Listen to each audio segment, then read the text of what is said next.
Hey everyone, today's tutorial is all about watercolor clouds. I've gotten several requests from you for a tutorial in this, so I was excited to put this video together. There are so many different ways to paint watercolor clouds. I've tried several different methods and I was constantly frustrated. When I finally discovered this one, which was inspired by a Karen Rice tutorial that I'll link in the description, and I added my own couple little things to it, I was so relieved to find a method that actually works for me, and I hope that it works for you too. So let's get started. Here are the supplies that you'll need. Of course, you'll need water and a towel or a paper towel of some kind.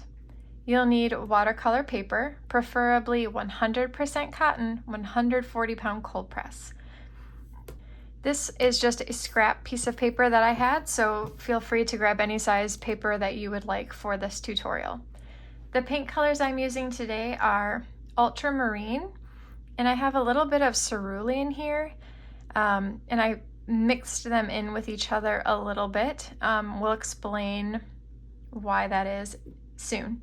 And I also have some Payne's Gray and some yellow ochre. And we are also going to use some Alizarin Crimson, and that's going to come in a little bit later. If you don't have some of these colors, don't worry. Just search online for color alternatives, and you should be able to find some options so that you're still able to easily follow along, or you can at least mix some of the colors that you do have to reach similar colors to these. I'm going to use a size 10 round brush, mostly because my piece of paper is pretty small and we are going to be wetting down the whole paper. So you want a pretty good size brush. I would go with a 10 or 12 at least. And this is the brand Crimson. If you have a quill brush or a mop brush, those are really ideal for landscapes and paintings where you have a lot of ground to cover, especially when you're wetting down an entire surface, because since the bristles are so much longer, they hold a ton of water and paint, so you don't have to constantly keep getting more water or grabbing more paint. So if you do happen to have a quill or a mop brush, you might want to swap out the round for that instead. But since most people only have rounds for today's tutorial, I will stick to a round with you. I'm also going to use a size 6 round brush. This is a Princeton Snap.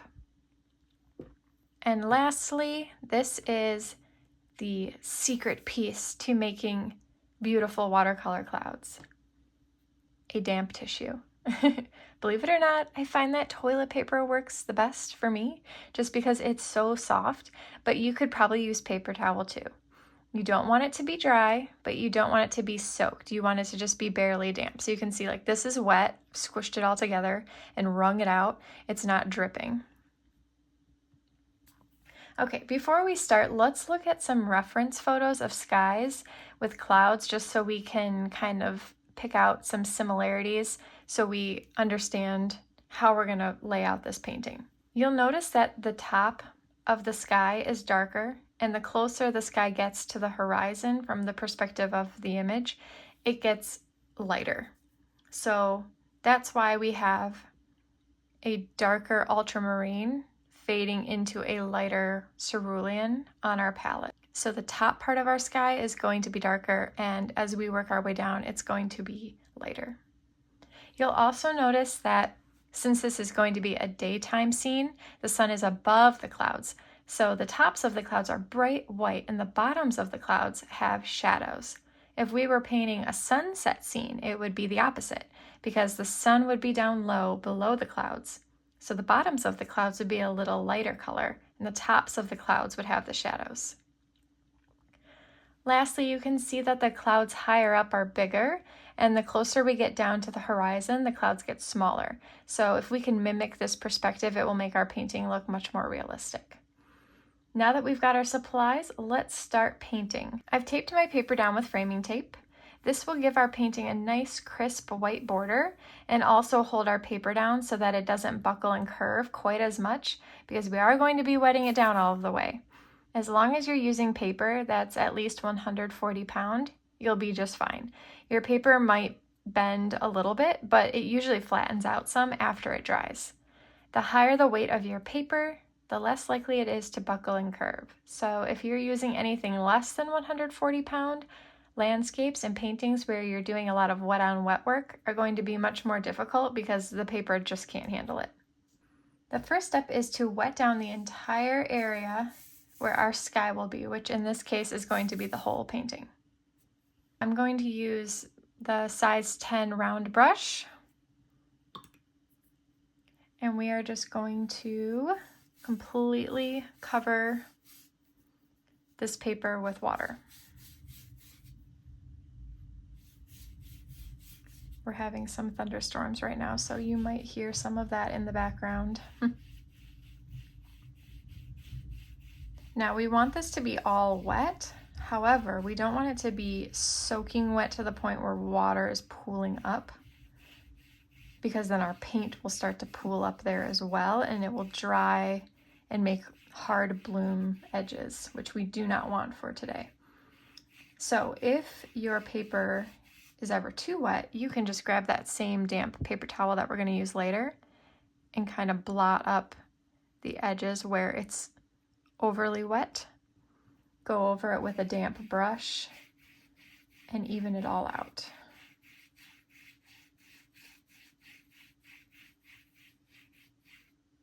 Okay, now that our paper is wet, we are going to use the size 6 round brush for the clouds, and we are going to start with some Payne's Gray. The first thing we're going to do is paint the shadows of the clouds, so the bottoms of the clouds. And I'm using a super light value of Payne's Gray here. I'm going to end up darkening it up later, but for now we're going to start really light. Okay, so let's say we've got like a cloud kind of coming down here. So this is the bottom of the cloud. And then maybe another one kind of swooping in right here. And then we could also do like another little cloud right there. But this is going to be like our biggest cloud. Okay, now that we have this first layer of the shadows, this is where the Alizarin Crimson comes in. So I'm going to grab a little more Payne's Gray. And then I'm going to grab some Alizarin Crimson, and it's going to make this a nice like stormy purple color.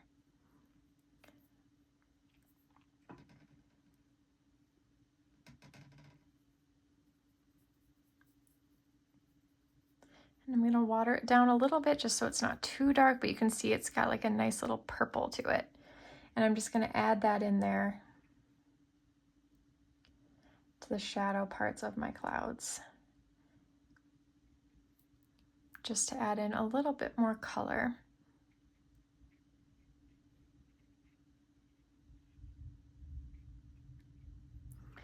All right, and now it's time to add in the blue.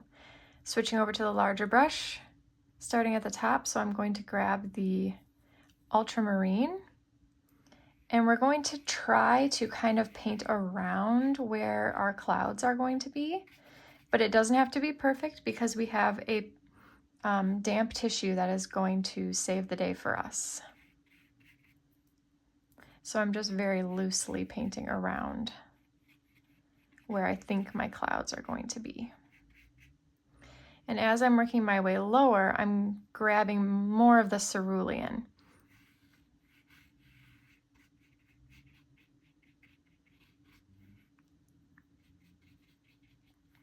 There we go. So now our sky is filled in, and we are moving fast at this point because we are working against evaporation. The background is going to dry quickly, and we want it to stay wet. Okay, so now we've got the blue of our sky in. Now comes the star of the show, the damp tissue. To create the fluffy effect of the clouds, I'm going to dab this along the edges. So let me zoom in so that you can see that better. So I'm going to dab this along, and you can see how soft and airy it is.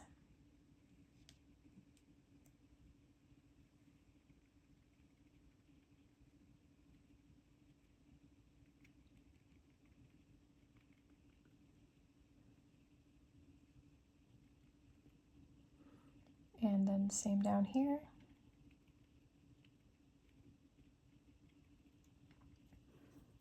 And then over here, this one. I'm just lightly dabbing it. Oh, let me zoom out again so that you can see.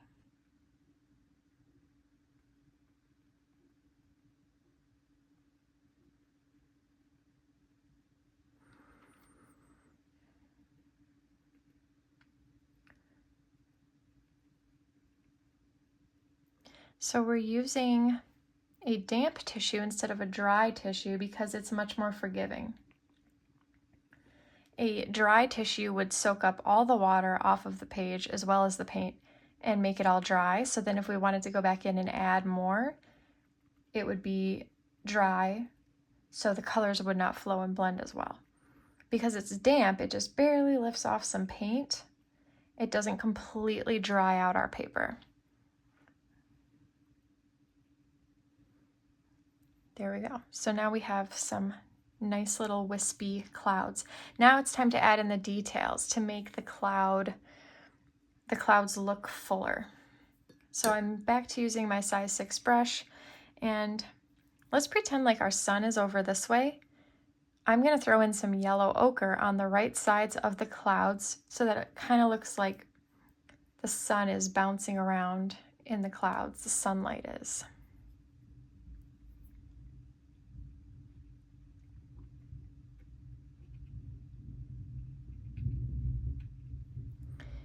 And I'm going to use my damp paper towel again to just kind of blend that out. And I'm going to keep adding color, letting it kind of sit on the page for a bit so that it soaks in, and then blotting it up with the damp paper towel so that it's very soft. And I'm going to add in more shadows that way too.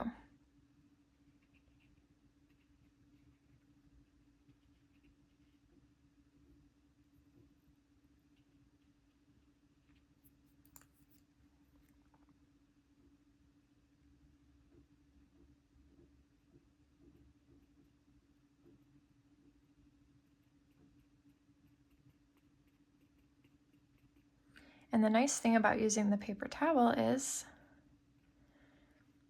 if you put in a shadow and you're like, oh, I don't like that, you can just blot it up. But I'm so gently touching it on there so that it just absorbs the littlest bit of paint and leaves behind a tiny bit of pigment and shadow.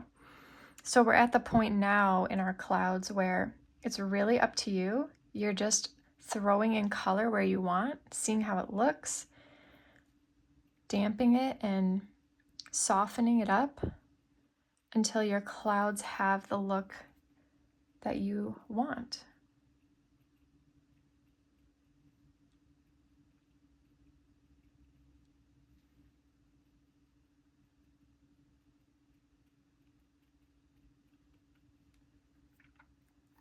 Oh, that's looking really good. I'm gonna grab a little more yellow ochre. Let's get a little more of that sun bouncing around in there.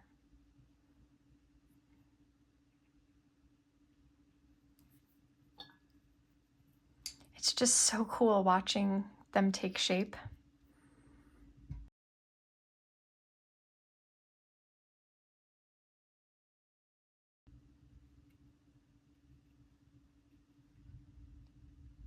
Still want more yellow ochre on this one. Too much of it came up. So my paper is like just about dry now.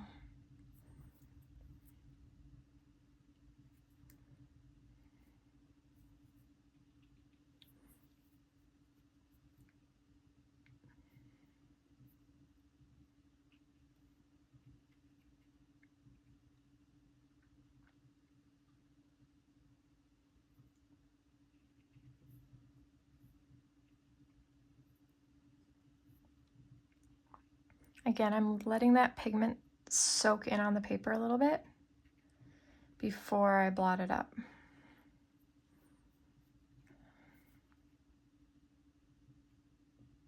What's also nice is you can see like the tip of my paper towel is completely covered in pigment, but it does not come off. Or if it does, it's so little that you can't see it. And it's nice because you have so much control over what you're doing with the pigment. If I push harder, I'll lift more of it up. If I push very gently, I'll only lift a tiny bit. So it's really a foolproof method of painting clouds. It's very difficult to mess it up because if there's something that you don't like about your clouds, you can just blot it up. All right, now this is the part where I usually overwork things, but I'm just about done here. I'm gonna add in a little more shadow here.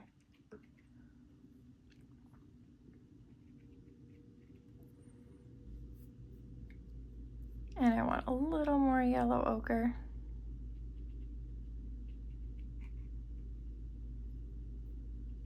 I just really like how soft and warm it is.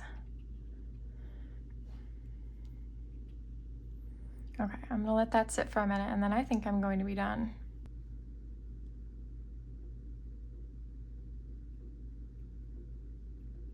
Okay, that is much better.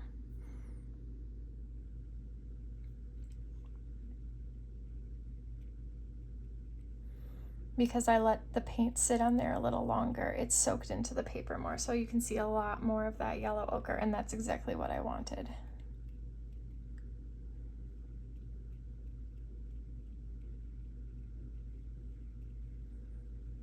Okay, I think I'm done.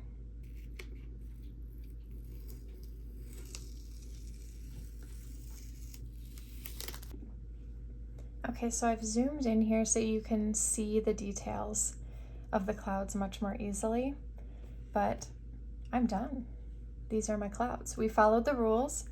We have darker on top, lighter blue on the bottom, bigger clouds up high, smaller clouds down low.